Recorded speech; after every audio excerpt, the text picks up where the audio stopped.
Okay, can we start the live stream?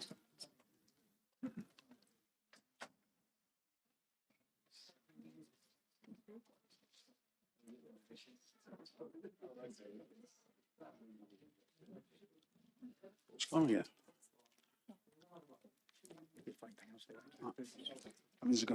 Okay, well, good evening or late afternoon, wherever it is. Everyone, welcome to the Planning Committee meeting Thursday, the 13th of June, 2024 at 4 p.m. First of all, I need to read out the housekeeping notes. At the start of the meeting, prior to the commencement of the business of the committee, the chair reads the following statement. Sorry, I shouldn't have read that bit. May I remind everyone present that this hybrid meeting is being live streamed as well as recorded via the internet, and the recording will be archived for future viewing.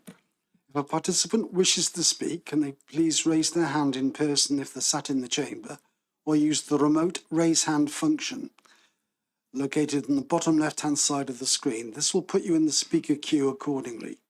When subsequently invited to address by myself, then please press your activation button in the bottom centre, the larger on the bottom centre of the screen. Please be patient and aware that there will be a small time lag and that you do not need to press the button again. The response to the system is not instant. If the button or desk microphone changes to red, then it has responded. If a participant raises their hand via the remote function and is not subsequently invited to speak by myself, then please could you turn your camera on to indicate or place a message in the chat function. When invited to address by myself, please could all participants ensure that the microphone and camera are on to ensure that they can be seen and heard when actively participating. If this is not possible for any reason, please bring this to the attention of the Democratic Services Officer as soon as possible. Once you have participated, please remember to turn off your activation button so as not to delay other participants from coming on screen and to avoid any background noise or feedback when other participants are speaking. Please ensure that all debate is raised verbally and not via the chat function for the sake of the recording. The chat function may be used to highlight any technical issues and or to grab the attention of myself or the Democratic Services Officer. If any participant has difficulty hearing or being heard when they are addressing the committee, then they should let myself or the Democratic Services Officer know. If a remote committee member has a prejudicial interest and is therefore required to withdraw from the meeting, the Democratic Services Officer will place the participant in a virtual waiting room until such time that the interested item has concluded. Please do not close your browser window whilst in the waiting room, as the Democratic Services Officer will bring you back into the meeting automatically when appropriate. For members attending the meeting in person, they'll be asked to leave the chamber for the duration of the interested item and will be invited back into the room as appropriate. This goes on. If an electronic vote is called during the course of the meeting, then advice on how to participate will be given accordingly to committee members with voting rights at that time. If the Welsh language is spoken during the meeting, then a simultaneous translation will be available to listen to.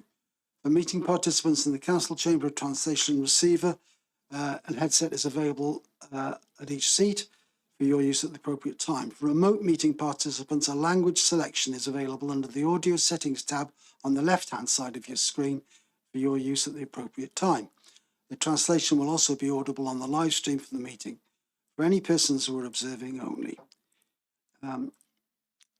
We have some registered speakers this afternoon, so thank you for your attendance. I'll call you into the meeting at the appropriate time. Allocated speaking times will be strictly adhered to. Okay, so moving on to the agenda. Apologies for absence first. Thank you, Chair. We've got recorded apologies received from Councillors Cowp and Payne. Thank you. Thank you. Are there any other apologies for absence that we know of? I don't think anybody else is absent. Councillor Williams is indicated. Councillor Williams, you have your hand up. Sorry, Chair. They was just preempting the next item, which was declarations of interest. Sorry about that. Okay. If you're ready. No, it's on access. Two down. We've got minutes first. So first of all, Sorry about that. moving on then, minutes of the meetings held on the 25th of April and the 16th of May. Can we accept those as true records? Thank you very much. Happy to second. Nobody disagreeing? Chair, could you pull the mic a bit closer to you? Can you back here? Okay, how's that? Right, now we come on to the declarations of interest, if any. Councillor Williams, you had some. Yeah, thank you, Chair. It's just the item regarding Lantern Major Town Council. It's had the application is 2023 dash 00436, and its full application is regarding installation of access lift. I'm on the Town Council, just double-hatted, so I've got dispensation speaking for involved. Yeah, I don't. Just It's not in the full agenda, Eddie. That's one of the things that came up in the advisories, isn't it? So you don't have to click on those. Okay, I took that on advice, but that's fine. Yeah. That's great. Thank you very much. Any other declarations of interest from anyone? I see no hands. Okay, moving on. Item 4 is the site inspection. I don't think there was one last time, so that's just a rolling item, isn't it? Yeah, you did. Oh yes, higher end. Yes. I mean, it's just for noting anyway. Thank you, Councillor Johnson. You're right. So moving on to agenda item 5. These are for noting 5, 6, 7. 5 and 6 rather. Building regulations, applications and other building control matters determined by the head of sustainable development under delegated powers, and planning applications determined by the head of sustainable development under delegated powers. These are for noting. I move we note. Agreed. We now come on to appeals. There are a number, I think, of appeals within the agenda.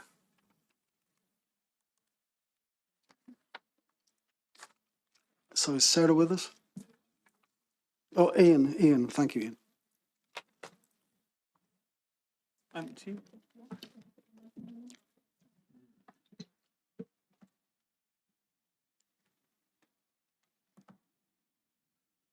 Okay, thank you, Chair. There's one appeal result here, which I'll just talk committee through briefly. It relates to a dormer extension at number 4 St Augustine's Place in Penarth. So there's a little bit of history to this, whereby the council refused an application for a dormer prior to this application, and that initial application, that initial refusal was appealed, and the inspector dismissed the appeal, felt that the dormer was of a sort of scale, design, prominence that would be harmful to the character of the conservation area. Even though it's on the rear roof plane, it's quite highly visible from the highway and park to the side of the property. The applicant has subsequently submitted an amended application with a slightly smaller dormer, which officers felt didn't sufficiently overcome the kind of the concerns that we had with the original. Again, notwithstanding that it's on the rear, it is a conservation area, and whilst the sort of the composition of the rear of the terrace is kind of quite mixed in terms of the 2-storey rear wings, it still has a very traditional character and form with the chimneys and those kind of characteristic rear projections. There is a smaller, much more discreetly sited dormer further along the row. So in that context, we still felt that it being a conservation area, being the very high test for acceptability in the conservation area, which is preserve or enhance, we felt on balance that this probably didn't enhance or preserve the character. However, the inspector felt that the scheme had responded adequately to the previous inspector's concerns, and felt that it was of a size that wouldn't be kind of unduly intrusive visually in the conservation area. So the appeal was allowed and permission granted.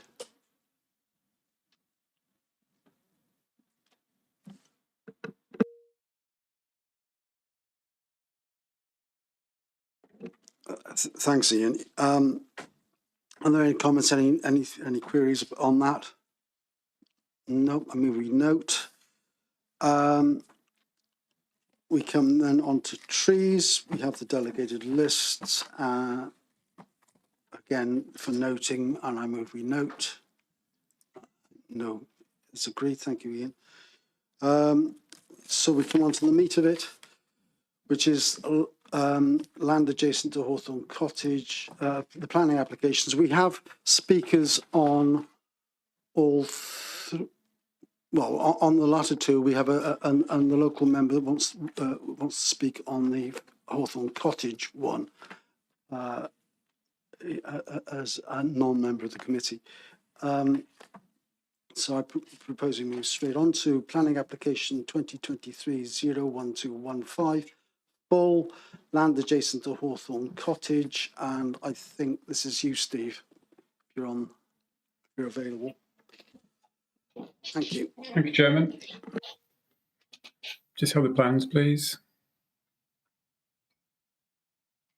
So it's an application to vary remove conditions number 1, 2, 3 and 9 in relation to planning application 2013-00857, which is for the use of land for the stationing of caravans for residential purposes for 1 number Gypsy Pitch, together with the formation of additional hard-standing utility day room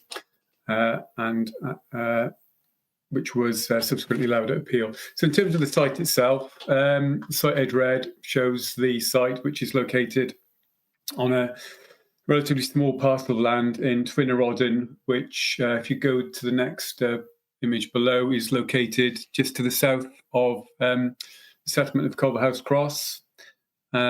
I think if we go to the next image down, we get a closer view of it. So the site itself is located immediately to the north of an existing dwelling called Hawthorne Cottage. And you can see to the northwest of the site, there's a sort of linear group of dwellings, which are the quite modern dwellings, which have been built, which are affordable dwellings on the old former bus depot site, which are called Greenwood Close. So in terms of the existing site, there's currently a caravan and a number of outbuildings on the site, which is enclosed by a hedgerow. I think we might have some photos of that further towards the end of the presentation. We just keep running through just to...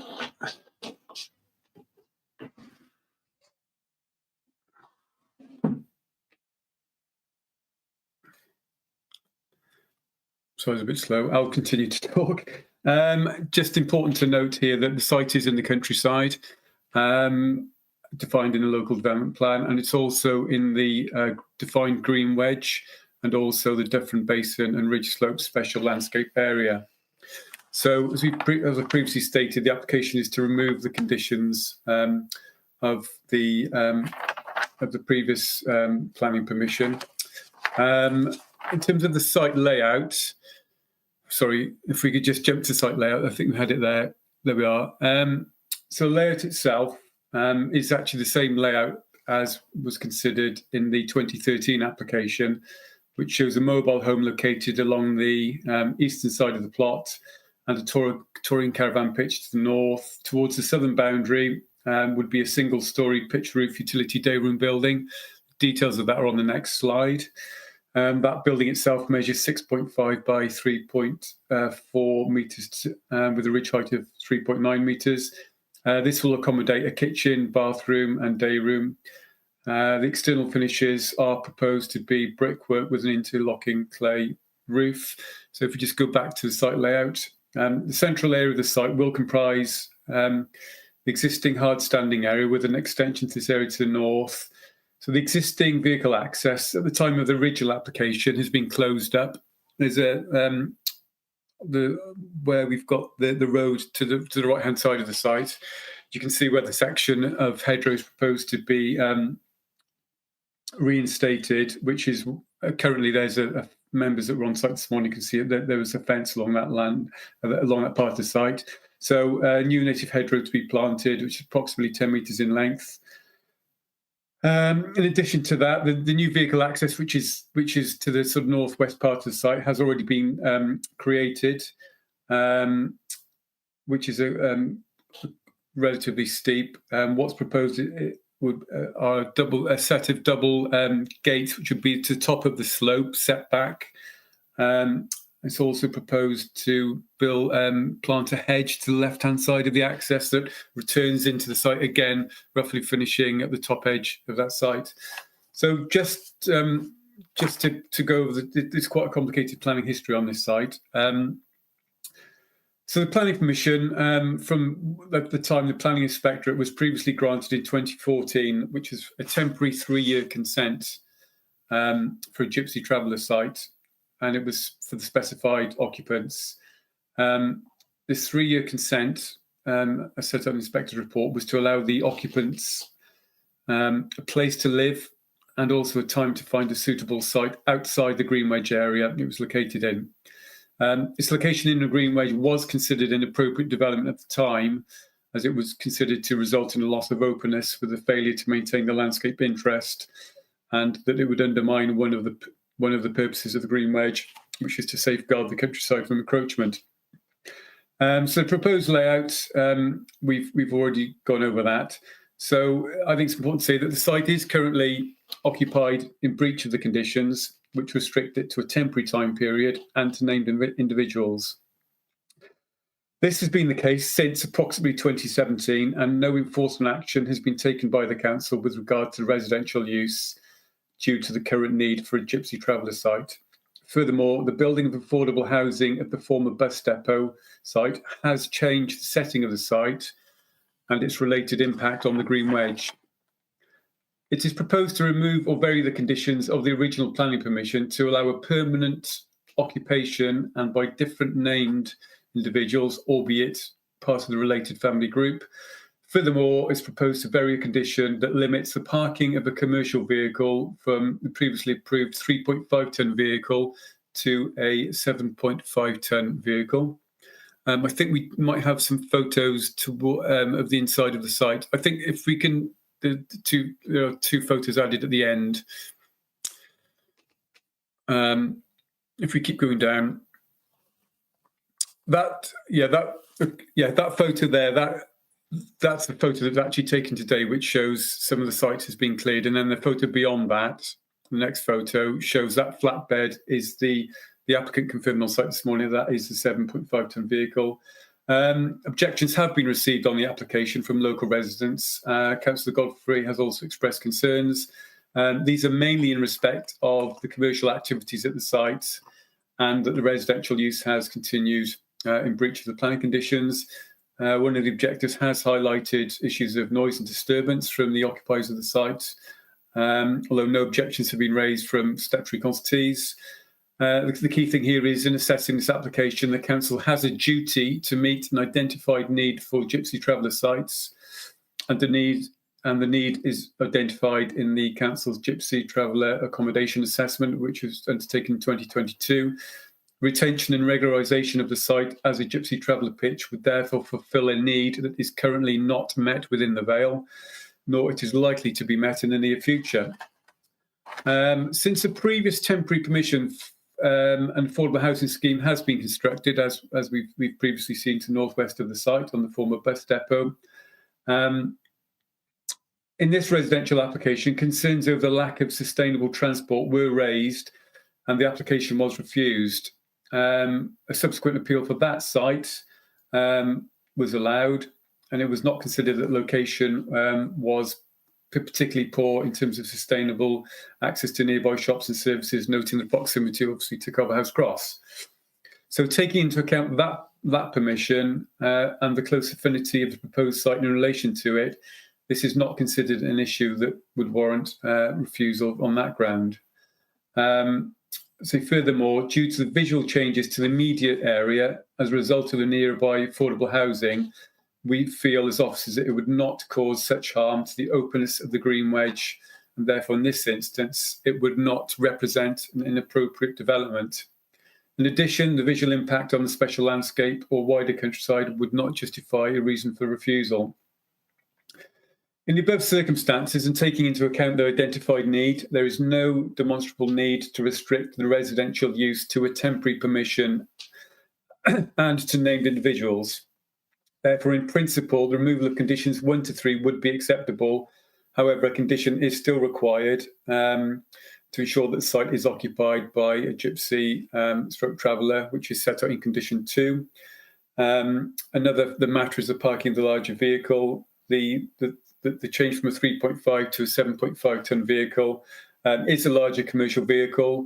Again, as officers, we are comfortable with that on the basis that vehicle is ancillary to the applicant, really no more than just parking the vehicle on site, noting that there has been concern about commercial activity. Further amendments to conditions are also recommended. Effectively, this application, even though it's called a variation of condition, will be are recommending a suite of new conditions and a fresh new consent, which will be particularly to cover landscaping, the submission of details within a specific time period for landscaping, lighting, biodiversity requirements, and also in particularly conditions and restrictions to limit commercial activities and waste storage, etc. We've also advised that statutory noise and disturbance issues would be a matter for the police or council's SRS neighbourhood services to enforce. And in all other aspects, we feel that this Gypsy Traveller site for a permanent residential use of the site would be acceptable. Thank you, Chairman. Thank you, Steve. Right, moving on then, Councillor Godfrey, we come to your contribution. You have 5 minutes from the moment you start speaking. Before I start, Chair, can I make it clear as well that I'm also representing the Wenfield Community Council, who have raised objections as well. Okay. First and foremost, major concerns about this application. Conditions have been breached since day one of occupation. Since I was elected as a councillor for the ward, I've continually been in touch with the enforcement team, sending photographs, and there's been no enforcement action taken at all, which has caused a great concern and doesn't inspire confidence that any conditions put in place going forward would be in any way enforced. And that's a major concern for the local community. It says about the openness has changed. Well, I dispute that. It was a bus depot in there, which was enclosed. There was many commercial vehicles in there. And aesthetically, the affordable housing has created much more openness. So that I no longer agree with. The original occupants, which the temporary agreement was given for, they bought a permanent property after some 2 years. And ever since, the site has been used for little more than a traveller gypsy Airbnb facility, which again leaves grounds why there's been no enforcement action taken on that. It mentions about being given permission to keep a 7.5-ton vehicle there. They've also been keeping a 16.5-ton vehicle with Polish plates on it for over 2 years. So I don't think that would change going forward either. And why would someone be allowed to park a 7.5-ton vehicle when if every other residential property did that, we'd have an issue? It's also mentioned about the Vale having an obligation to provide Gypsy Traveller site. Well, that's not fulfilling the obligation by giving planning permission for a site that can only be occupied by one family. Makes no sense at all. The track record of the occupants, the various ones over the years, has been they have no interest in complying with any restrictions. I don't believe that will change going forward. The Community Council raised an issue about payment of council tax. There's also the owner of the site was at the site meeting this morning, and it's reported being read back to me, his only interest would he still be able to park his trailers there if permission's given. So again, that tells you again, health and hygiene. You can see the rubble in the pictures there. Major concerns with the local residents there in the pictures that were shown earlier. You know, again, unacceptable, totally unacceptable. And I do not believe that this private site should be used in any way as justification for the Vale of Glamorgan Council using it as providing the need for a bespoke Gypsy Traveller site. Absolutely ridiculous. And, you know, why give a temporary permission for somebody to stay there? Because at the time, I believe I was involved, they were under physical harm if they would have went to one of the other sites in the area because of a fallout with other members of the community. So that's now been appeased because they've bought the property. So we're saying move on and let anybody come in. And finally, the last concern that most residents got in the area, if this was to give the go-ahead, it would open the floodgates and there'd be numerous different sorts of caravans and things pitching up. Thank you. Thank you, Councillor Godfrey. If you just stay there for a moment while I ask if there are any points of clarification from members of the committee on the things that Councillor Godfrey said. I see no hands. In that case, can I ask you, Steve, to respond?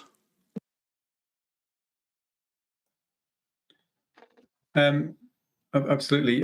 Certainly, we note the comments that have been made and the concerns by Wenver Community Council and obviously Councillor Godfrey and indeed the local residents. I mean, some of the complaints have been in relation to noise and burning, etc. And I believe some of those complaints have been, again, as we said, forwarded to our neighbourhood services in SRS as they fall outside the enforcement remit. In terms of enforcement, I mean, we're not hiding the fact that the site is currently unauthorised. In terms of managing the site going forward, I'd certainly agree with Councillor Godfrey in the fact that why would they comply with these conditions when the previous conditions haven't appeared not to be complied with? I mean, we've taken quite some time going through all these conditions, and certainly the enforcement officer has. We've gone through the conditions with her, and she's satisfied that they are sound and that we can. They're precise enough, and we can take action. From the site visit this morning, I think if we can show the slides that show the flatbed vehicle, if we can keep running through. Okay, sorry, if you can go back 2 slides. There. Okay, now that is an older photograph, which we were very concerned about the amount of waste and tipping, etc. But if you go to the next slide, we can see that material, as of this morning, has now been removed. So, I believe that's one of the main areas of concern. That vehicle that you see there, the flatbed with the crane on the back, the applicant has told us that is to be removed. Now, the conditions that we've imposed are very strict and will only allow 1 vehicle. I must admit, when we were there this morning, there were 2 vehicles, but we were told that this vehicle is to be taken away almost with immediate effect. Yes, there was some discussion about how many trailers could be retained on the site. Obviously, we can't give an answer to that, but there are a number of conditions, and one of the conditions relates to the fact that there can't be any commercial activity at the site. So, I mean, we understand, for example, one trailer may be needed in connection with, as a parking area, but, it would be really for the enforcement team to look at what is on the site, the materials, et cetera, et cetera. I think there is, as the report quite clearly states, there is a general acceptance that sites like this often have a degree of commercial storage in connection with the kind of business operations of the applicant due to kind of the nature of their work. So, it's something that, again, that the enforcement team feel that they are happy and will monitor. The conditions are very, very, I would say they're very, very tight, probably a lot tighter than the previous application to some degree, in terms of the submission of extra details and requirement to landscape and to reinforce the hedge line. Just Councillor Godfrey's comments about it being a kind of an open site. I mean, again, the 2022 Egyptian Travel Accommodation Assessment is a detailed assessment, and it's a requirement that these assessments have to be done. It's part of our evidence base for the LDP. But what we have to realise is that these sites are provided in 2 aspects, really. One being council sites, and the other one being sites by and owned by private individuals. And if you look at the sort of breakdown in the report, there is a real mix of those. So this is providing it's providing a justifiable sound site, and it's meeting our need. I mean, yes, the site is privately owned, but nevertheless, as long as a gypsy or a traveller were to occupy that site, it would be in compliance with the condition, and it would go towards meeting that need in the same way as a kind of an affordable house would. So say the report does go into that in some detail. We're fully satisfied that this pitch, if you want to call it that, meets the needs as a bona fide gypsy and traveller site. In terms of the impact, as officers, again, if we can maybe pull up those photos from the main road, look from the north. The street scene photos where we see the new development, that photo there, I do think there's a marked difference in the fact that those houses are now located on the ridge. So yes, it's a small hamlet in a rural area. In the main, outside of that more modern development, you're just seeing kind of roofs. But I'd even say if that new development wasn't there, that the visibility of the site is very, very limited, possibly only to the tops of maybe caravans and top of the kind of the welfare building. I mean, when you walk up the bridleway adjoining the site, you would probably see the site. If we can maybe look at some more localized photos. I know there's a site into the entrance. There's another photo that goes into the entrance. There we are. So there's a bridleway that runs up the side. Obviously, you walk up there. It's a slightly gappy hedge you can see. But generally, we're talking about single-storey buildings. So even though the site is elevated, there's quite a dense hedge around the site, which will be supplemented by condition, and there will be a hedge planted on the return up to the slope inside the site. So, in terms of the green wedge, there is a very high bar as to what development is allowed within the green wedge. But, the test for us is that, would it unacceptably impact on the openness and the landscape character of the green wedge?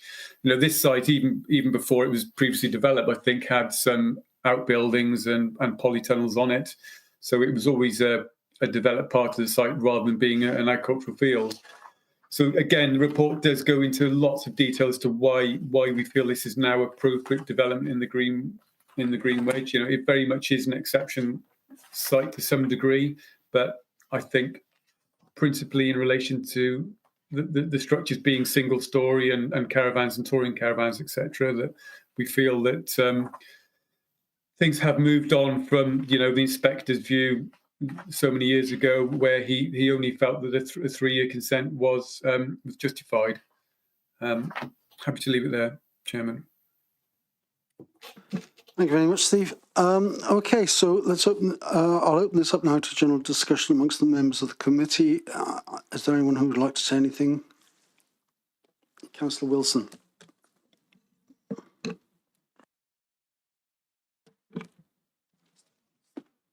Thank you. There seems to be a little technical problem here. Yeah, it's fine now, it's sorted out. Yeah, just a general point I'd like to make to the committee here is that this application, if we didn't have it in front of us, then I think we'd be in a much more weaker position in terms of regularising this site. And if you look at the conditions, notably, I think condition number 4 in particular, it says within 6 months of the date of this permission, the site shall be laid out, including the position of caravans and grass areas as detailed on plans. This is why we need this, because it's very difficult for officers to take out enforcement at the moment where there is no alternative site for this family. And I think you've got to regularise these sort of situations. It is very tightly controlled. And I think we'd be much stronger position if these conditions were not compliant to in terms of taking enforcement action. So that's my point. Thank you, Councillor Wilson. Councillor Bruce, you have your hand up next. Yes, I've got no concern. I've got no worries about a gypsy site. I'm not concerned about that. But when you see that they have not conformed with conditions previously, and the condition of the site was left in, and I also have concerns about how many more caravans could end up sitting on this site once it has been cleared. So I'm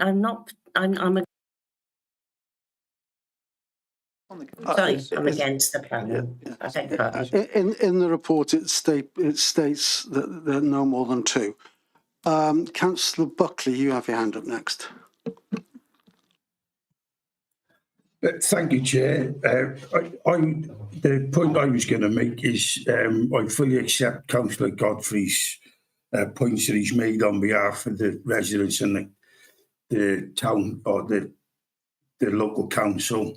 The rubble in the picture has been tidied up. The site was quite tidy and neat this morning that we went. But due to the lack of compliance over the last several years, I know that Councillor Wilson just said that the hedgerow and everything had to be put in place within 6 months. Could we agree the changes to the lease of the land, but do it on another temporary licence and check that all the stuff is complied with for the next 12 months, and then providing it's complied with, then make it a permanent change then?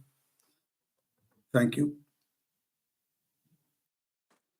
Thank you, Councillor Buckley. Any other members of the committee want to make a contribution on this?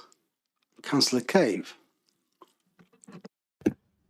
Yes, I sort of second that approach that we, because obviously there hasn't been compliance in the past, it's sort of a bit naive of us to think that we regularise in the way that's been requested by the applicant and then suddenly everything will be okay. So yes, I'm a bit mindful that maybe giving permission at this stage might be difficult for us, especially as we're looking for another 8 possible sites. And I wouldn't like those 8 sites to all be somewhere in the rural Vale. So yes, I'm very concerned about this application, not least with the fact that the applicant hasn't complied in the past. Thank you for that, Councillor Cave. Councillor Ian, did you want to come back? I think he wants, does Councillor Champion want to speak? Did you want to speak? Sorry, Councillor Champion. Well, I'll let Councillor Champion speak first, and then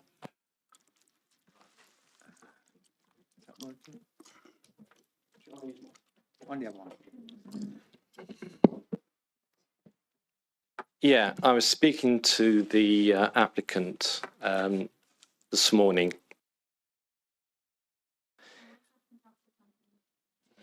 Hello.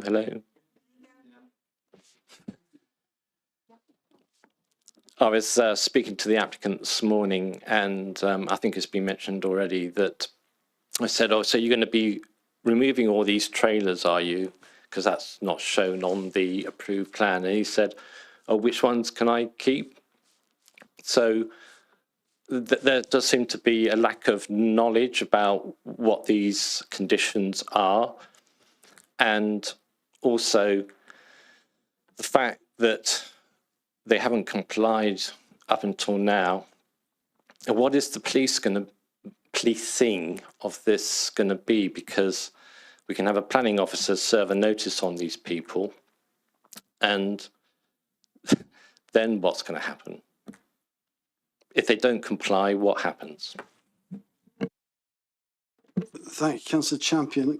Ian Robinson, officer, if you could respond. Thanks, Chair. Yeah, I just thought it was worth clarifying kind of the position, firstly, in respect of a temporary consent and whether there's a justification for that. So, I mean, my advice would be it wouldn't usually be good reason to impose a temporary consent because of concern about the likelihood of complying with conditions. So temporary consents are, well, there can be a range of reasons, but they may involve to assess the impacts of a proposal, but that would be assessing the impacts of the permitted development, the consented development, not to assess the potential impact of what happens if the person does something different.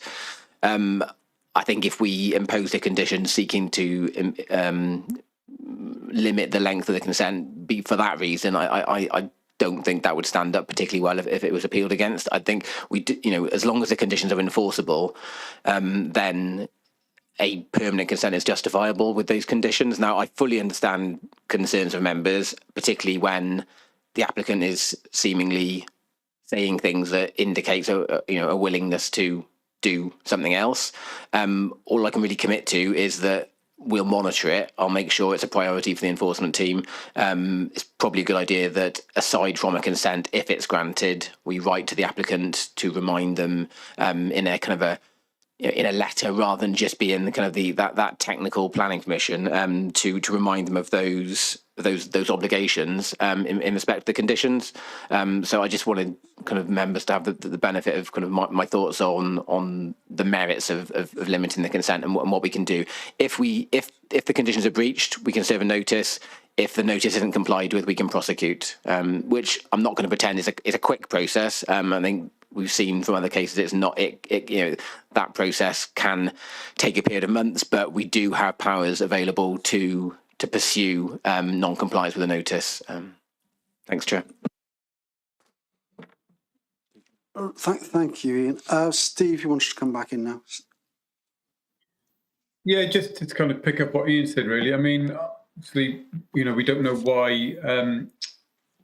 I guess there's a lack of compliance. Well, firstly, that obviously the consent's lapsed, but I think to some degree the fact that we are recommending a permanent consent will now provide certainty for the occupier, whereas before the 3-year consent, theoretically, he would have had to have vacated the site. Therefore, arguably, didn't invest in the site and perhaps didn't lay it out properly, and very much of a kind of a piecemeal approach just to setting up the kind of bare minimum standards. So, I think as officers, we feel that, formalising this now as a permanent site, that we would hope that he will, sort of comply with those conditions. And as Ian said, we can't grant a temporary consent on the assumption that conditions may not be complied with, because we could be using that in every single instance. But there's no reason to grant a temporary consent, and quite the contrary. I think granting in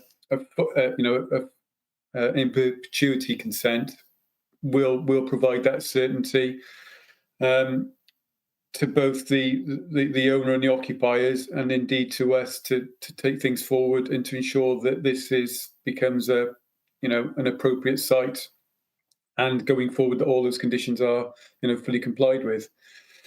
Just to emphasise that, really. Thank you, Steve. Councillor Hodges, you wanted to contribute? Yes, thank you, Chairman. Just trying to clarify something, really. If this application is allowed, is this then an official Vale of Glamorgan Gypsy Traveller site? And if so, who controls it and such, and where does the actual responsibility lie? Is it with us or is it with the landowner? Steve or Ian, perhaps? Yeah. It's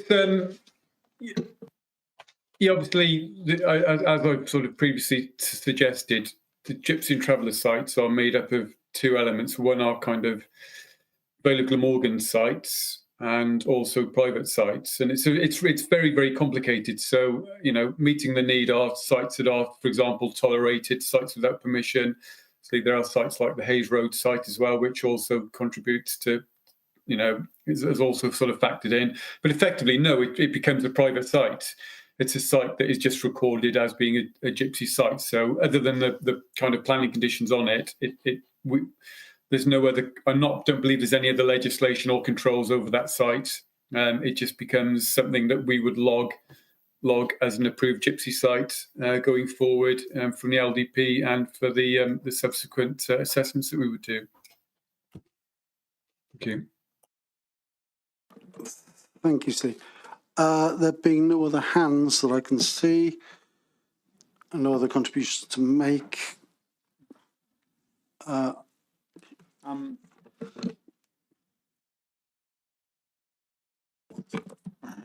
I'm happy to move officers' recommendations. I'll second that then. Given that there has been some dissent in the room, I think we should go to the vote on this. So if you can set that up, please, Amy.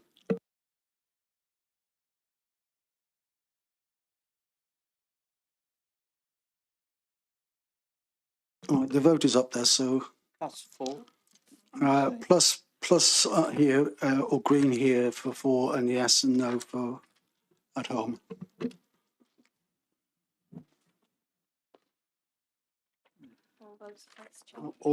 All votes are in, and that's officers' recommendations are approved. If I may, Chair, can I just clarify something for the... Sure. Could I just clarify, please, that Councillor Ernest has subsequently joined the meeting? Councillor Ernest, we can see you on screen. Are we able to hear you, please?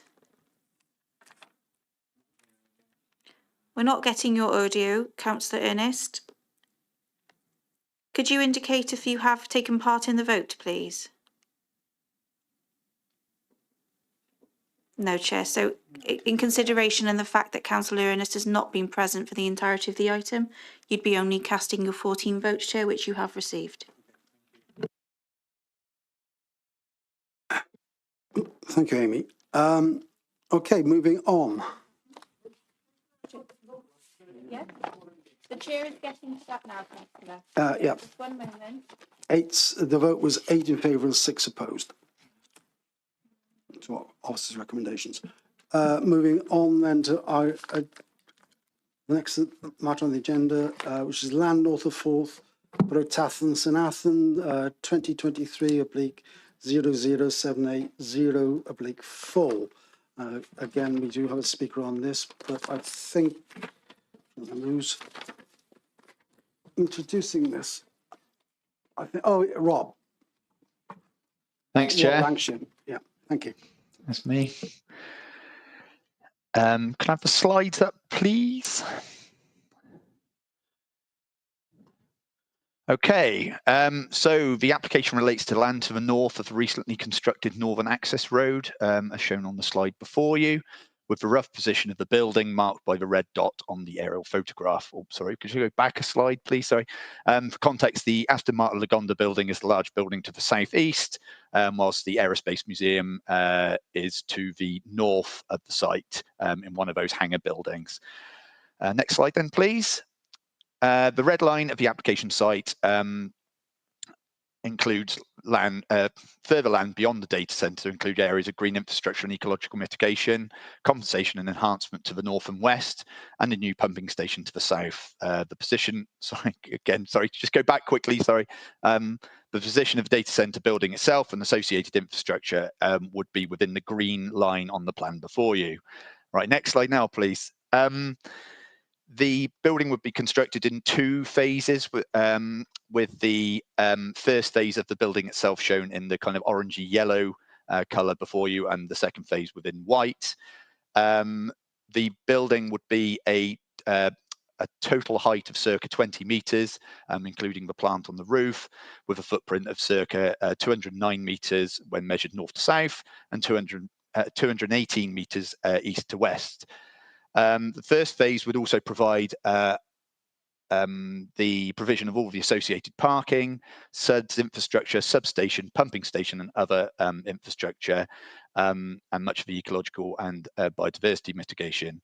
It's acknowledged that the building is of a substantial scale, albeit it is noted that it would be viewed in the context of other large buildings, as shown on the aerial photograph previously. For context, and this is a query that was raised at the site visit earlier, the existing hangar housing the Aston Martin Lagonda to the southeast of the site is about 21 metres in height, just for context. Next slide, please. This is a kind of 3D illustration, giving an indication of the general layout, form and scale of the building, including the extent of setback from the Northern Access Road itself. Next slide, please. Again, these are some further slides which provide some perspective details of the design and form of the building from the principal viewpoints. The top left-hand side is that from the main entrance of the building, and the other 2 are from corners, the northwestern corner and the southwestern corner as viewed. Okay, next one, please. The site would be principally accessed off the Northern Access Road to the south of the site. There is an existing entrance point where members who attended the site visit this morning parked and where the discussion took place. This would be the principal access point to the development. A further emergency access point would be provided off Flemingston Road to the east. Sorry, can you go to the next slide, please? The existing access would be improved to include pedestrian and cycle facilities leading to the site, in addition to a toucan crossing to be provided by the applicant across the Northern Access Road. Next slide, please. So Within the site itself, the proposals would provide circa 200 spaces, 66 of which would be only on a temporary basis and landscaped following completion of the building as part of phase 2. This is proposed to be controlled by way of condition. The provision of 134 permanent car parking spaces is considered to be an appropriate level of parking, noted the anticipated full-time employment of circa 120 staff within the building, in addition to servicing staff, and the suggested use of the centre as a training facility for staff from other data centres in the future. As you can see on the slide there, the kind of blue car park would be the area which would be kept permanently, whereas the green space would be those removed later on. Okay, so the application site relates to land within the St Athan Strategic Opportunity Area and the Cardiff Airport and Bro Taffin Enterprise Zone, which overlap each other at the Bro Taffin allocation. These designations allocate land for B1, B2 and B8 uses, with a general thrust towards the use that promotes the aerospace industry as noted within the policies, including MG10 of the LDP. Whilst the proposals do not seek a use that is strictly relating to aerospace, the relevant policies do not strictly preclude uses such as that proposed coming forward at the site. Furthermore, noting emerging policy and guidance from Welsh Government indicating a desire for a less restricted use of the site, is considered that such a use could be a potential driver, making the site more attractive for other end users in the area. Noting this, it would be broadly complementary use to those existing in the area. It's considered proposals are acceptable and fundamentally in compliance with relevant policies and therefore acceptable in principle. Can we go forward to the slide which mostly shows the green areas, please? The next one, that's the one.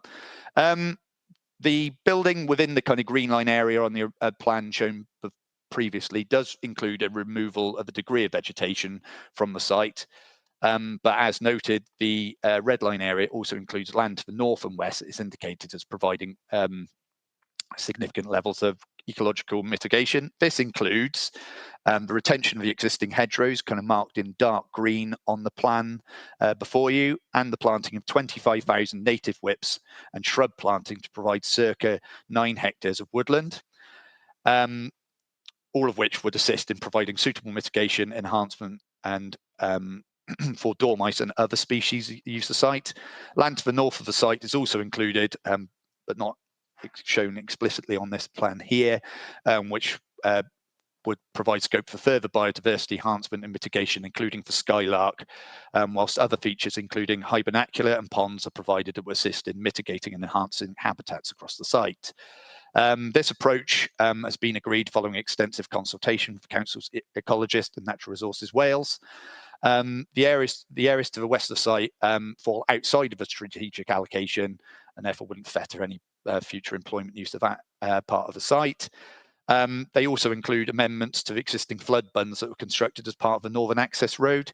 The amended bund arrangements are shown in pink on the plans before you, and again have been agreed by members of the Council's drainage section.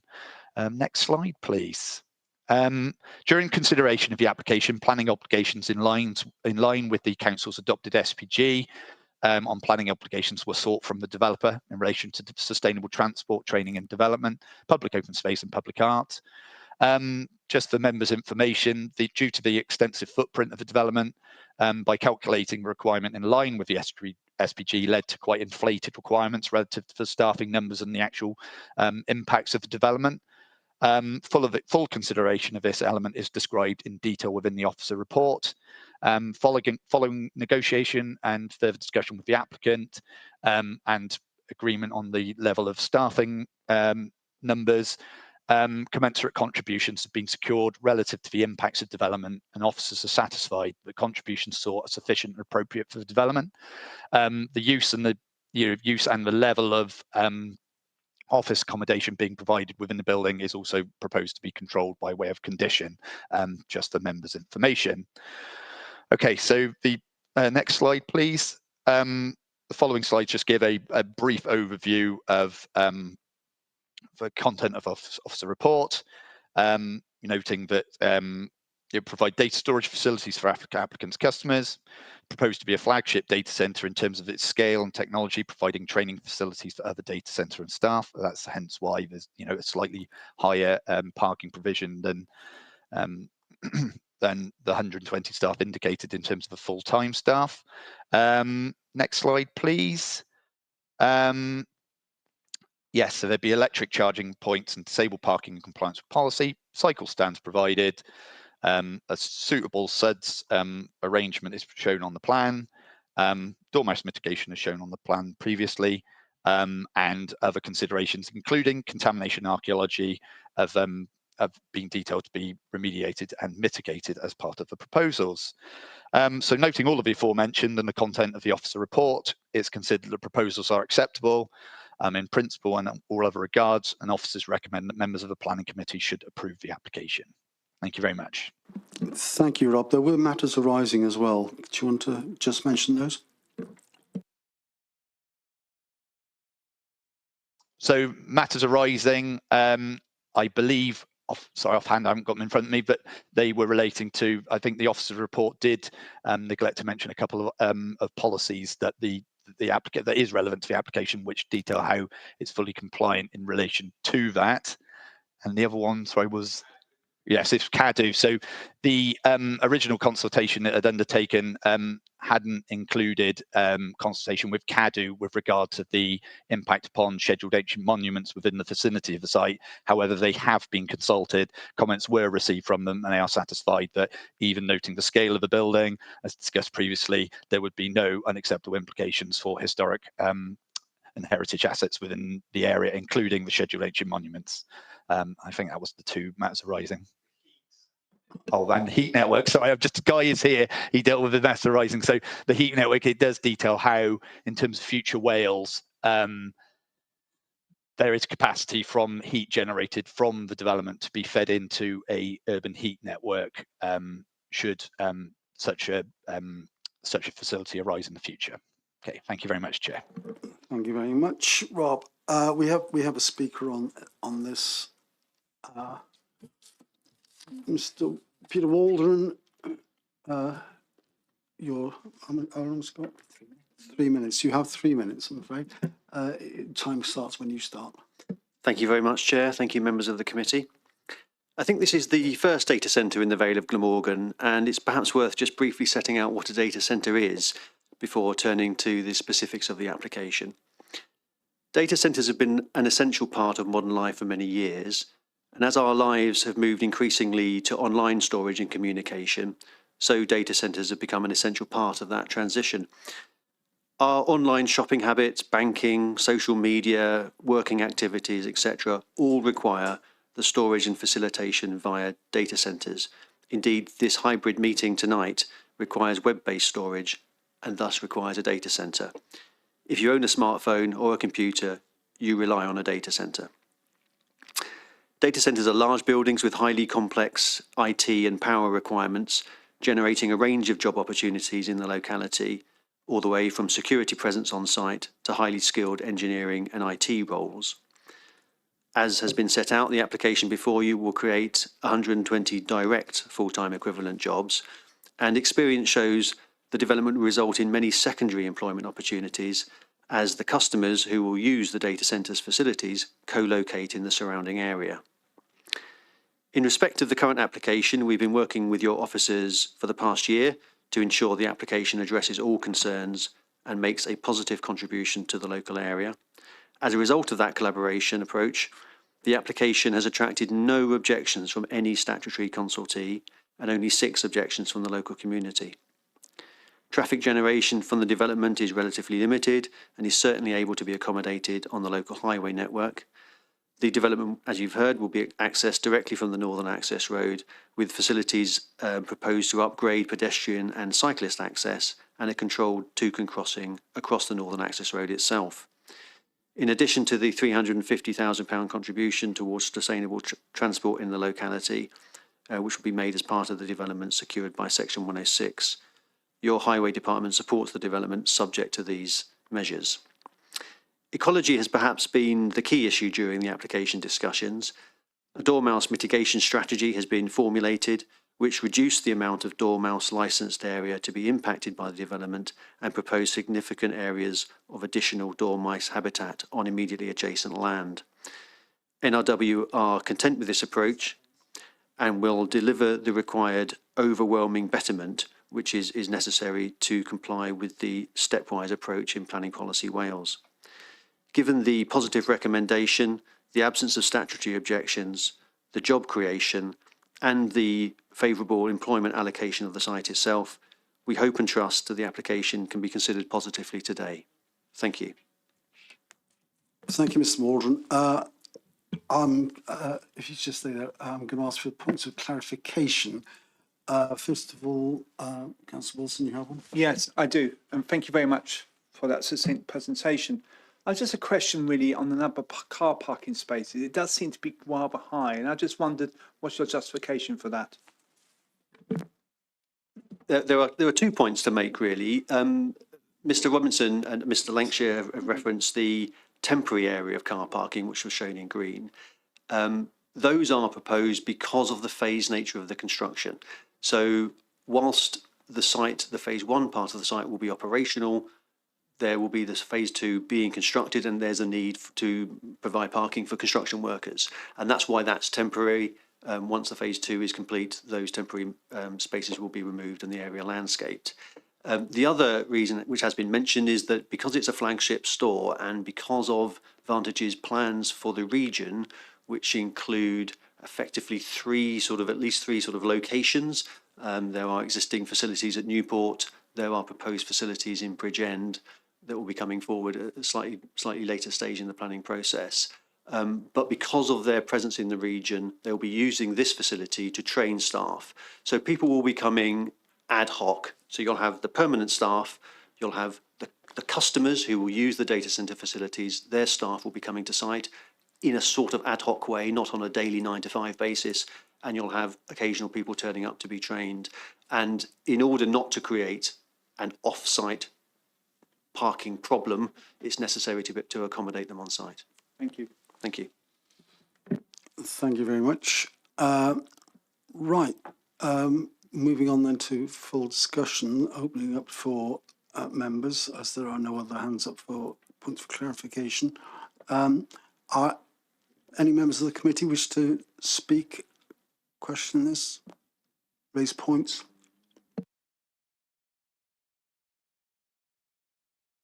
Bearing in mind that, and bearing in mind there doesn't seem to be anyone disagreeing, I'd like to move officers' recommendations.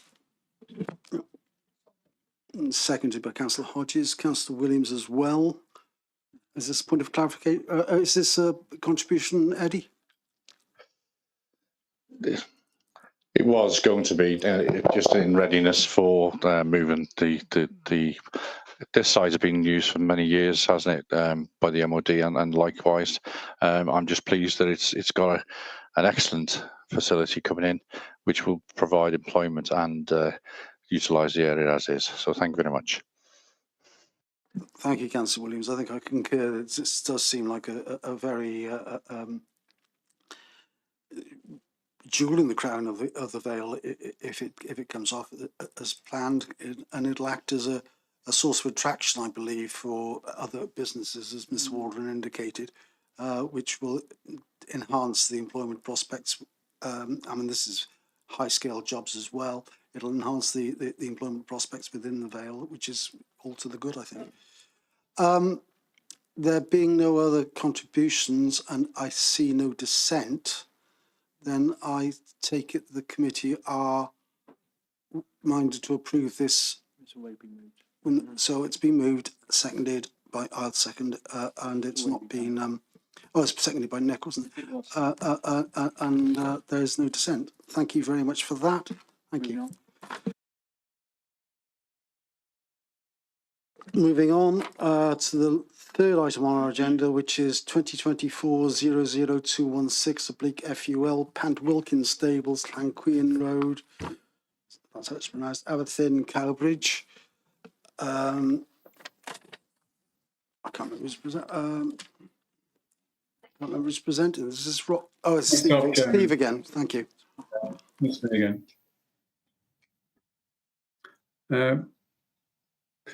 Okay, thank you very much. If we just go on to the next slide. So the site itself is Pant Wilkin, which is a large commercial horse racing enterprise located. If you go to the next slide down, I think we've got an aerial photograph. There we go. So the site is a red dot. To the south of that, you can see the A48, and to the west of that is Cowbridge. And then to the northwest, about a kilometre away, is a Berthin. So Pant Wilkin is served by a recently constructed access track which links it to the A48. The site itself is in the countryside and partially within the upper and lower Thor Valley special landscape area. So next slide, please. And the next slide again. And next slide again. Okay, thank you. So this is, I guess, partly retrospective planning application for the change of use of the identified units. Now, those are the units that fall within the site edge red. I think it's circa 23, 24 units which are proposed with this application. So the proposal is to change the use of those units to employment uses. Now, the employment uses are proposed as being B1 and B8.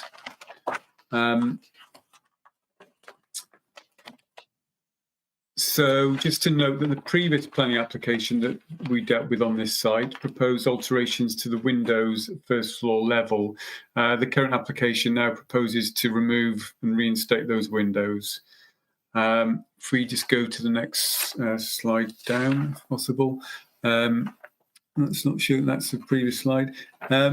Just on page 133 of the report, I don't think we've got a slide of it. The application also proposes some external alterations to Unit 10, which is shown. So just, if we can go back to those photos. Okay, this is the photo from the sort of a Berthin Road entrance into the site. So as you can see there, we've got the former equine buildings, which were, these were actually built when the applicant kind of first started and developed the racing stables at the site. So these buildings are already in use for commercial uses, which there are a range of uses. In the main, they are kind of B1 and B8 uses, but until very recently, there were some I think it was an A1 and also an A3 use as well. Just so members can probably recall, back in November of 2023, we presented a enforcement report which sought authorisation to take enforcement action in respect to the number of separate breaches of planning control which have been carried out on the land within the various existing buildings at the site. The report has been appended to this planning committee report.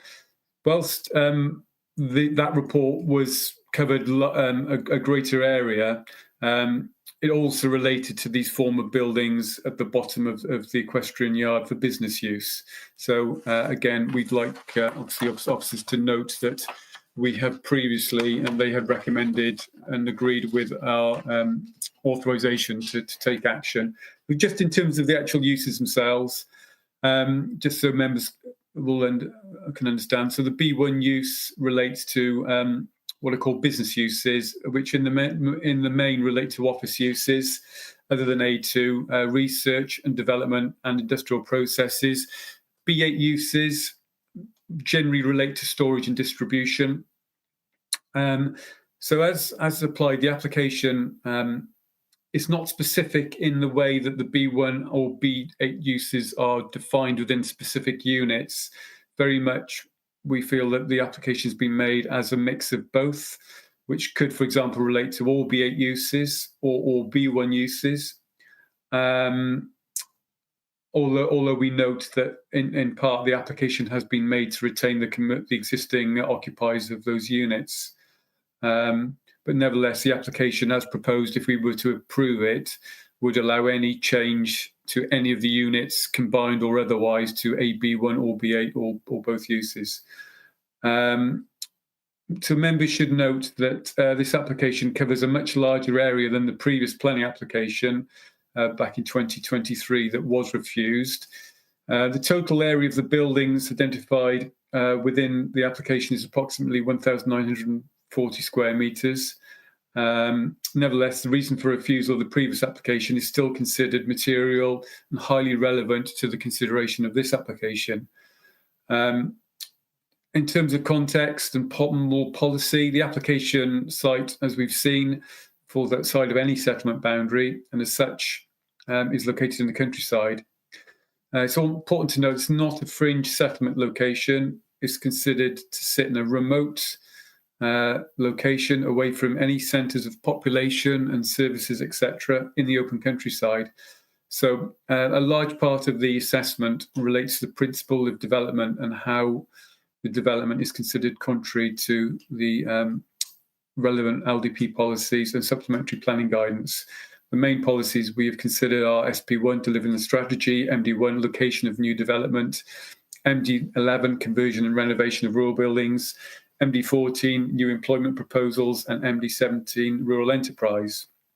Just to try and assess these quite quickly. So policy 1, which is location of development, that emphasises the importance of protecting the countryside from unsustainable and unjustified new development that do not have access to or promote the use of sustainable modes of transport. The policy does allow for new development subject to criteria, including that the proposal has no unacceptable impact on the countryside and does not result in the loss of the best and most versatile agricultural land. In terms of planning policy Wales, that obviously is also relevant. It does state that policies should adopt a positive approach to the conversion of rural buildings for business reuse. And this is supported by the LDP under policy MD1, but this specifies that new enterprises are promoted where appropriate. Note the emphasis. Policy MD14 does also relate to new employment proposals, and it states that on existing and allocated employment sites, B1, B2, and B8 uses will be supported. Again, this is subject to detailed criteria. Pant Wilkin Stables already operates as a horse racing business on a substantial scale, and the site is therefore an existing employment one, albeit one where, given the nature of the equine business, it requires, quite obviously, a rural location and not a use that is predominantly B1, B2 or B8 in nature or character. The buildings proposed for the change of use under this application have previously been stated as being underused by the primary use of Pant Wilkin as stables. As aforementioned, there is an existing consent on site for the conversion of an equine clinic. I think if we go up one or two plans, that's the plan there. That plan shows what we had approved under the 2019 application, which related to an equine clinic, an equine rug wash company, a dog grooming parlour and a dog daycare facilities, and equine wholesale store and animal physiotherapy suite. Whilst we approved those applications, which obviously were not directly in line with equine use, we felt that the nature of the uses were animal related and as such were considered acceptable and not out of place in a rural setting, and were considered to be of an appropriate proportion and scale to the wider uses within the yard. They were also considered to complement or be directly linked to the primary use of the wider site as a large commercial racing stable. So details of the business units, again, as we've said, have not been provided, and as such, this has to be treated as a request for an open B1 and B2, B8 uses. Whilst the previous application listed the uses, this application does not and includes a much larger site. Again, just quickly, in terms of LDP policy MD17, which relates to rural enterprises, this specifies that proposals for development, small-scale employment uses that promote the rural enterprise will be permitted where proposals involve conversion of an existing rural building in accordance with policy. MD11 relates more specifically to the conversion and renovation of rural buildings, and again specifies that proposals for the conversion of existing rural buildings for rural uses will be acceptable where the conversion would not give rise to replacement buildings, etc. Again, the emphasis on the supporting text of that policy is that whilst the council favour reuse, which can make a positive contribution to rural economies, such as rural enterprises, farm and craft shops, and emphasise again small-scale commercial and light industrial premises. Again, the SPG goes into some detail as to what is considered as appropriate for conversion of rural buildings. I would just like to emphasise again that it talks about where alternative uses are being promoted within an existing rural enterprise as part of a diversion scheme, the applicant will need to demonstrate the proposal would not conflict with existing enterprise and remain ancillary to the operations of the existing business. Again, the report, I won't go through the whole report, but the application has been supported by council opinion, which has been prepared on behalf of the applicant. So they are the opinion is forwarded on the basis that they feel that essentially that the rural enterprise ought to be given a kind of broad interpretation, more really as any enterprise which supports the rural economy, and it is suggested that this would support existing rural businesses such as racing yards to diversify and to remain viable. Officers, we do not agree with this approach. We feel this is a very liberal interpretation of policy as per the TAN 6 definition, more simply defined by whether it occurs in a rural location. The principle is clearly supported by Policy 11 and the SPG, which is permissive to the kinds of uses that fall within the TAN 6 definition. So just finally, as aforementioned, the supporting text of Policy MD11 states the council will favour the reuse of modern and traditional buildings where the use makes a positive contribution to the rural economy.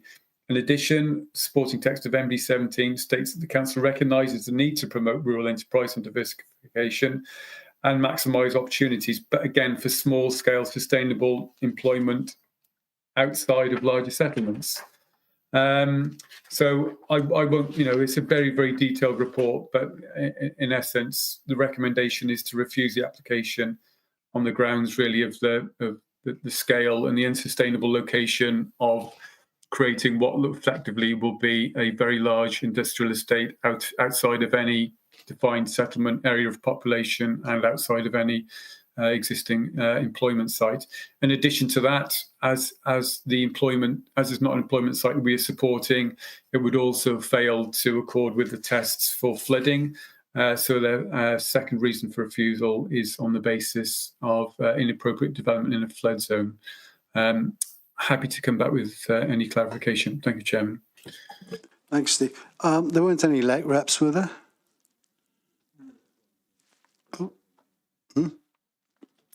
Apologies, I was thinking about that as I was, just as a matter of rising note on that, highway comments, which they've confirmed that there's no highway objection to the scheme. Just so the members are aware as well, I think there was a formatting error when the report was originally pulled together, and the reasons for refusal were not form part of the committee report, but they were added, I believe, the day after as supplementary information, which has been on our website since. So just to confirm that members are aware that the reason for refusal is separately entered into the supplementary information. Thank you. Yeah, thank you, Steve. I thought so. Right, we move on to, we have one public speaker on this, Mr. Robert Chichester, who will be speaking for the application. Your time starts when you start. You have 3 minutes. Thank you. Good afternoon, members. My name is Rob Chichester. I'm a chartered town planner, and today I'll be representing my client, Tim Vaughan.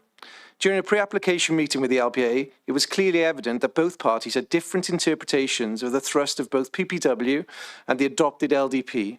Whilst I'm an experienced town planner of over 20 years, I'm aware that my policy interpretation is my professional opinion and rightly open to challenge. Given this, however, was not a subjective matter, rather a legal interpretation of planning policy and its implementation, I thought it was both reasonable and pragmatic that both parties seek independent counsel's opinion. Members will have received a copy of the council's opinion, which was submitted to support the application. The opinion has been provided by a highly respected barrister in planning law, who has extensive experience in the Welsh planning law and the Vale Zone LDP. The detailed advice provides a clear directive that the retrospective application clearly meets the thrust of PPW and the adopted LDP. Of significance, the opinion concludes that the proposal is exactly the sort of diversification scheme that should be encouraged, and goes in so far as to state that the LPA would be acting unreasonably should the current application not be approved. It is of significance to note that the officers have chosen not to interrogate their own position via council's opinion. Turning to the proposal, the rationale behind seeking a specific B1 and B8 uses for the rural building was to ensure the council maintain control of the uses within the site. Policy MD11 and the supporting definitive states that the council will favour the reuse of rural buildings for small-scale commercial and light industrial, specifically B1 and B8 uses. Through granting planning consent for the change use of several of the existing rural buildings, which form part of this application, the LPA have previously recognised and agree with the PPW's position that certain diversification proposals will only be accessible by car. The common theme throughout this report is the reliance on the word small scale. There is no definition or quantification within PPW and the adopted LDP development plan with regards to small scale. The officers have clearly taken their own interpretation of what they consider is small scale. This is encapsulated within the officers' bold statement that the proposal will be tantamount to the creation of a new industrial centre. When considering the above, the closest industrial centre would be the Landau Industrial Estate, which is allocated for 68,000 square metres of employment land. When considering the proposal before members, the proposal would be for a total of 2,000 square metres of employment land. This application would therefore be the equivalent to less than 3% of the closest allocated employment site and 0.05 of the overall employment allocation within the adopted LDP. A practical example of this would be if there were 10,000 people voting on this application and 995 recommended approval, would the total of 5 objectives be deemed small scale? It remains our position that the proposal can only be reasonably described as small scale. Your time is up. I'm sorry. Thank you very much. All right. Are there any points of clarification from any members of the committee? Councillor Bruce, you have your hand up. Is this a point of clarification? Yeah, well, I think so. It was about the flood risk, the concerns on the flood risk. Is there any detail on the NRW don't have any concerns about the flood risk? Does this gentleman have any concerns? Thank you, Councillor. In terms of the flood risk, we appropriately had a flood consequence assessment undertaken prior to the submission of the application. The flood consequence itself came back with, was submitted to NRW, had no objections to the proposal. It has only become forward that actually the majority of the buildings themselves are outside the C2 flood zone. And again, in previous applications, which we've already been mentioned by the officer, the council themselves had no objection to those buildings in terms of a flood issue. So it now becomes apparent that there is sort of, as we'd say, it's manipulating the policy itself and the actual interpretation of that policy to sort of suit the own council's means in this position, I believe. Thank you. Thank you for that. Are there any other points of clarification?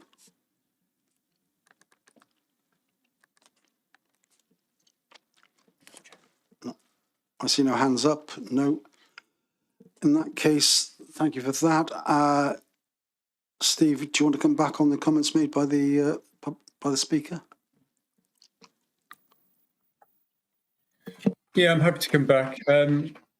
Obviously, I would agree with Rob Chichester that there's a difference of interpretation. Clearly, that's, they've made the application on the grounds that they feel that that this is an appropriate development. But I mean, just quite simply, just on the fact that this site is being compared to major commercial estates such as Landau, and say, well, it's small scale in relation to Landau. Well, yes, Landau is a huge site, but this site in itself, we're talking about, I think it's something like 65% of the units. Obviously, that's not floor space, but 65% of what are very, very big farm buildings on site will be used for B1 and B8 uses. So, we feel even comparing it to its own self as a proportion, it is not small scale.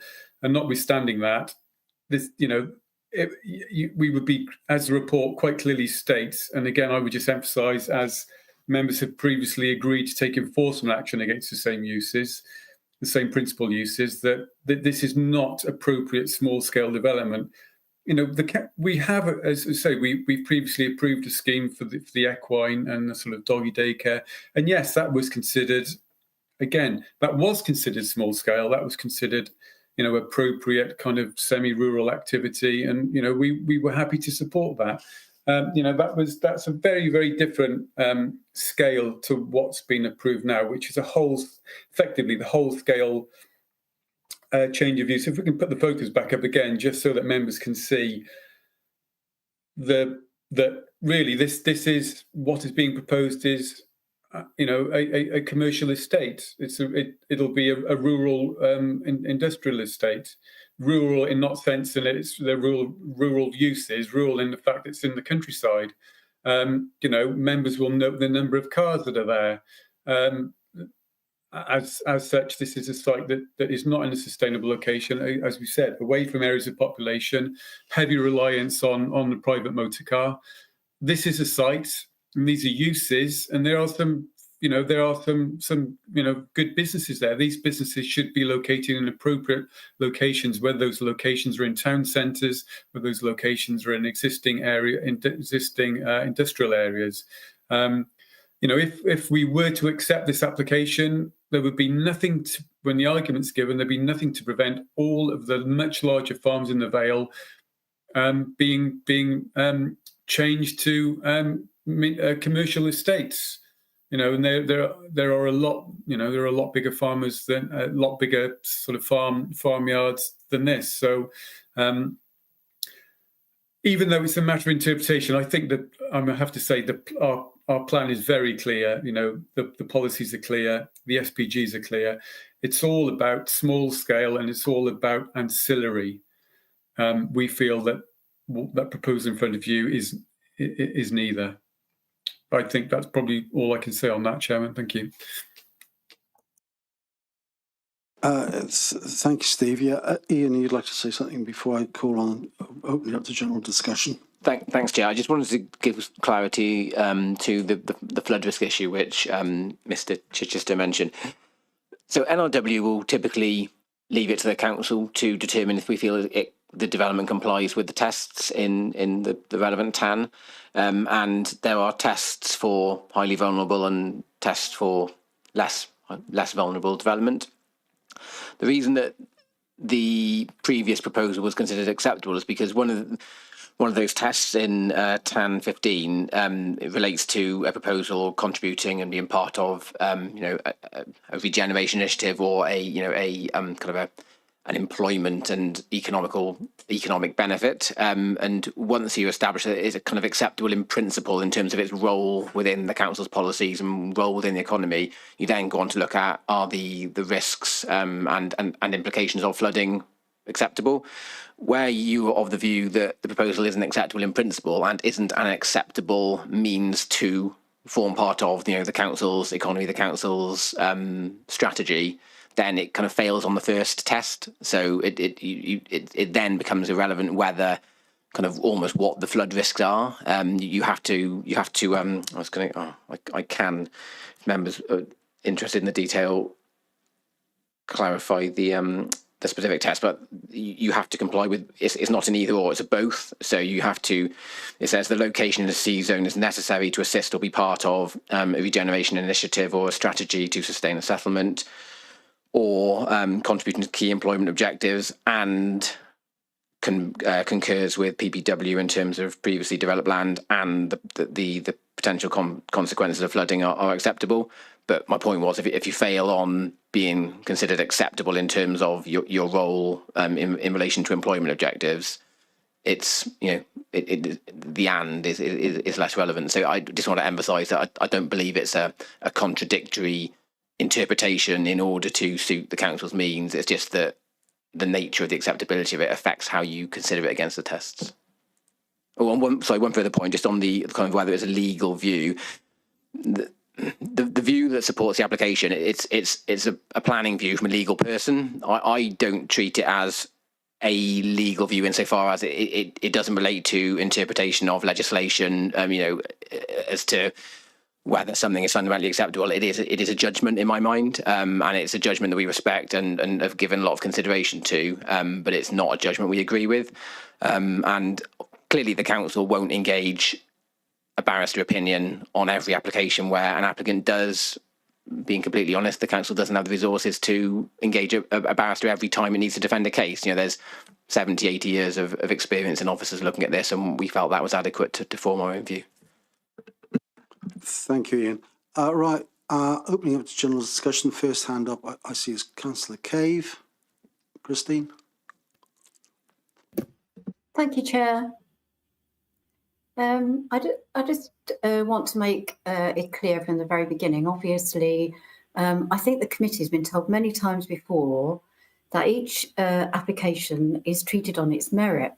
And I think what we were being told was that if we grant planning permission here, there might be a deluge from other farmers in the rural Vale to undertake similar enterprise. And I don't believe that's true. I believe that we've been told as a committee in the past that everything's taken on its individual merit. So I'm a bit confused by that statement. I'm also confused by the fact that what we are sort of proposing here, or officers are proposing, would possibly bring about the loss of jobs and loss of income in the rural Vale.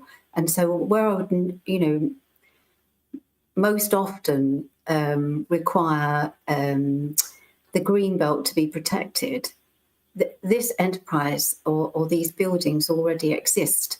And, taking a positive approach to things of this nature, I don't think that's been made really very clear by officers. I don't think it is a positive approach that's being taken. I think, words are containers of meaning, and what somebody means by small, has been explained by our speaker. It's open for interpretation, and I think officers have been a bit quick here to interpret this in a negative way. So I won't be voting for officers' recommendations. Thank you, Councillor. Thank you, Councillor Cave. Councillor Bruce, you have your hand up. Yes, I both my points Christina's pulled up, but the third one is it was said that you had to drive to these enterprises, but most people drive to places today anyway, and it's actually on a main road. It's on a main A48, and if you really didn't want to drive, there is a bus stop within a few yards of the entrance. So to say you have to drive, it's not acceptable. Thank you, Councillor Bruce. Councillor Buckley, you have your hand up now. Only to say, Chair, I'm a bit unclear. The equine and the doggy care businesses that are on site at the moment, will they be closed down if this application is refused? As I understand it, they've already got planning permission that they were applied for before, and that was allowed. It's the fact that this is moving away from. Go on, Steve. Yeah, I think they've been superseded already by other uses on the site. Already gone. Okay. I was just trying to fathom that. Yeah. So there seem to be quite a high turnover of units on the site. So, some of them are still there. I believe the equine clinic and the equine rug wash company, I think, is still there. I think the dog grooming parlour was replaced by a child minding or child so those uses have been in part superseded. But they will remain, so there won't be job losses. Is that correct? Sorry? Those will remain, regardless of this vote, those businesses. Well, those uses have got that. Those businesses are no longer there. Oh, right. Thank you. Councillor Johnson, Yeah, you indicate you want to speak. Yes, diolch yn Thank you, Chair.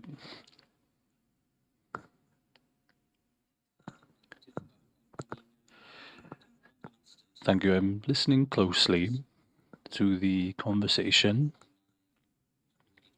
One of the things that the committee has stated previously in terms of the challenge of how to respond retrospectively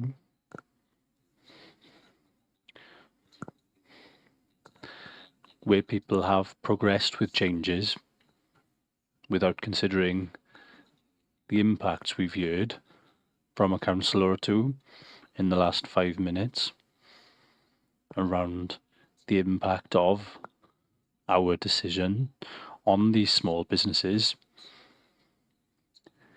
If we do proceed to refuse the application, and this is difficult because it feels a little bit like emotional blackmail to say that you're putting my job in the balance or at risk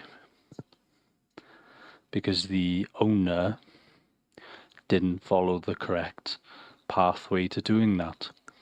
It's a difficult argument for me to accept. As a member of the committee, I expect people to do the right thing with a planning application. So it is difficult, and it puts us in a difficult place in relation to decisions.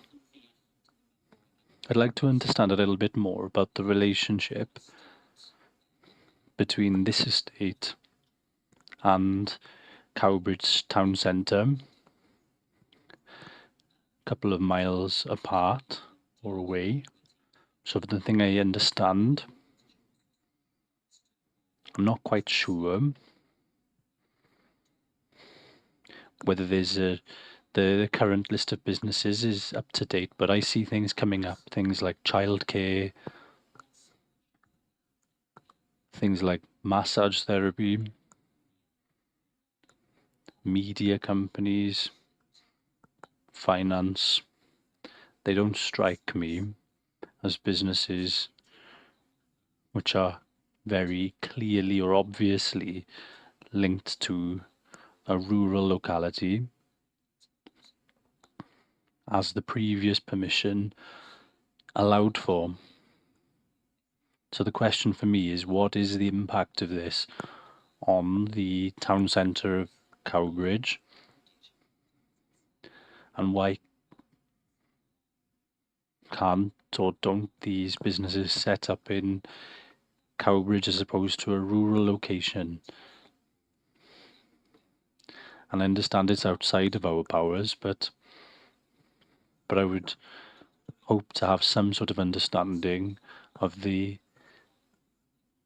Cowbridge commercial situation to understand whether there is room for the businesses which are at the moment on these stables, whether if they have to leave, whether there would be room for them in areas for them to move their business, because it's clear to me that those businesses are not very closely related to a rural location, and they could be held in the nearby towns. Thank you.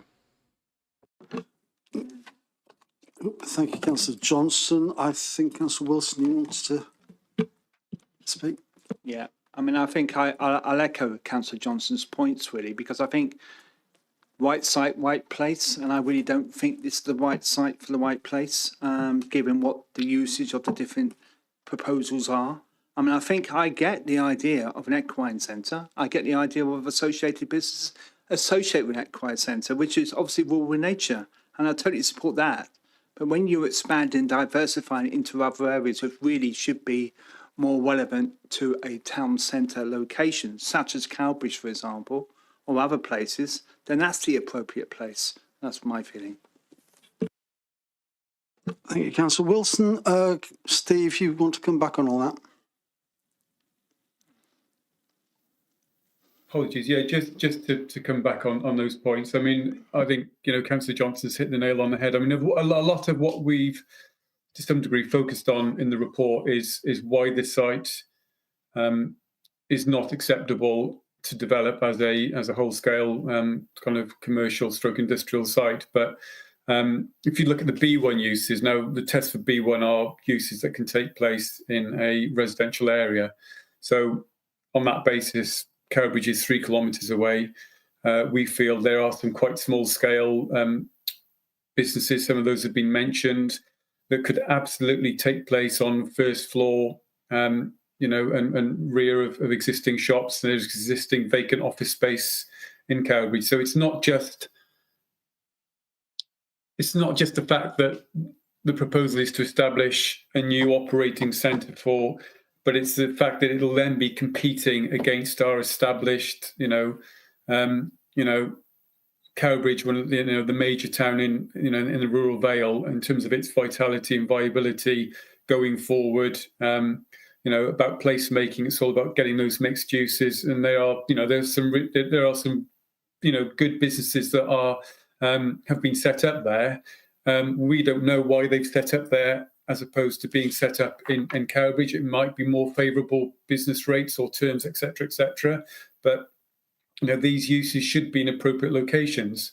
I can't remember which councillor referenced the fact that about my comment about driving, but if those those uses were in Cowbridge, obviously, there's much better public transport to get into the centre. And also there's this idea of linked trips. If you work there, you can go out to lunch. You don't have to then get in your car to go to Cowbridge to get lunch to then come back. That's how planning works. It's all about sustainability. It's all about mixed uses. So I'd absolutely agree with Councillor Wilson and Councillor Johnson that these are uses, particularly the B1 uses, that should take place in the town centre. B8 uses by their very nature are kind of storage uses and generally are usually more warehouse type buildings, and those would be generally uses that would be on more traditional industrial estates. But again, I know the concern has been raised about the impact on the existing tenants if the application were to be refused. But again, I must refer to the authorisation that yourselves as members granted on the 30th of November, where we have authorisation to serve enforcement action against unauthorised uses at the site.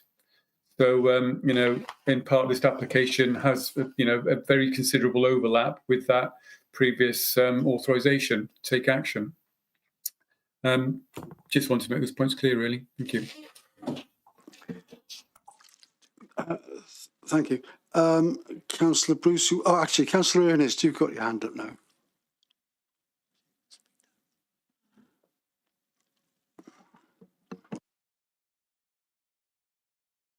We can't hear you, Anthony. Anthony, we can't hear you.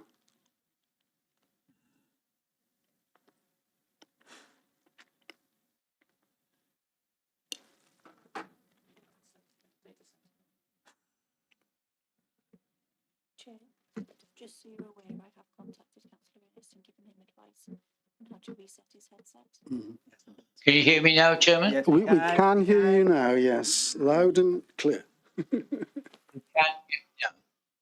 Okay. Actually, no, yeah.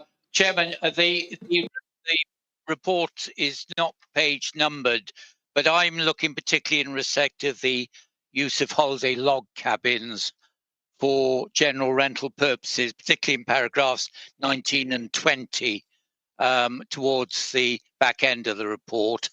And I note with concern that the cabins were let not to people on holiday, but actually on a long-term let in a number of instances. In one case, there's a tenant who's been there for some 4 years. So clearly the usage of those cabins for short-term holiday accommodation is ultra vires as things stand. So if only for that particular point, let alone the other points that other members have raised, I will not be able to support the application tonight. Thank you. Thank you, Anthony. Councillor Bruce, you have your hand up again. Is this a new matter?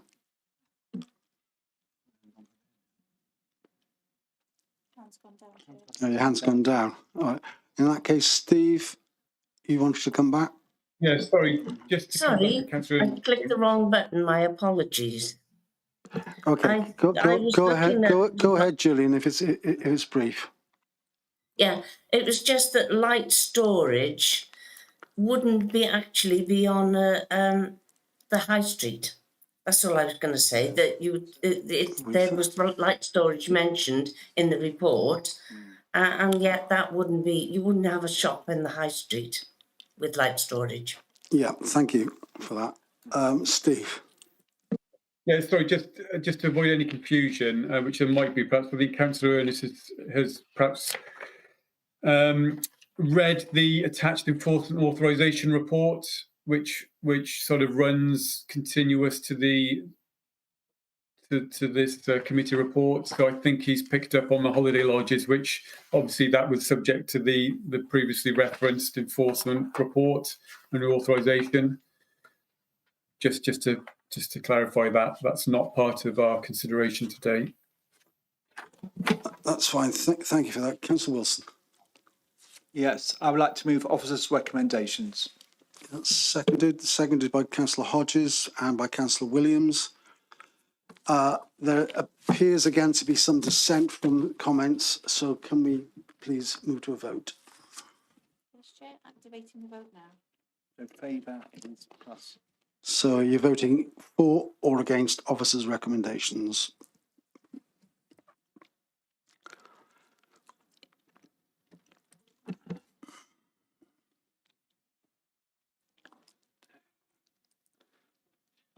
All votes are in. That's clearly carried 13-2.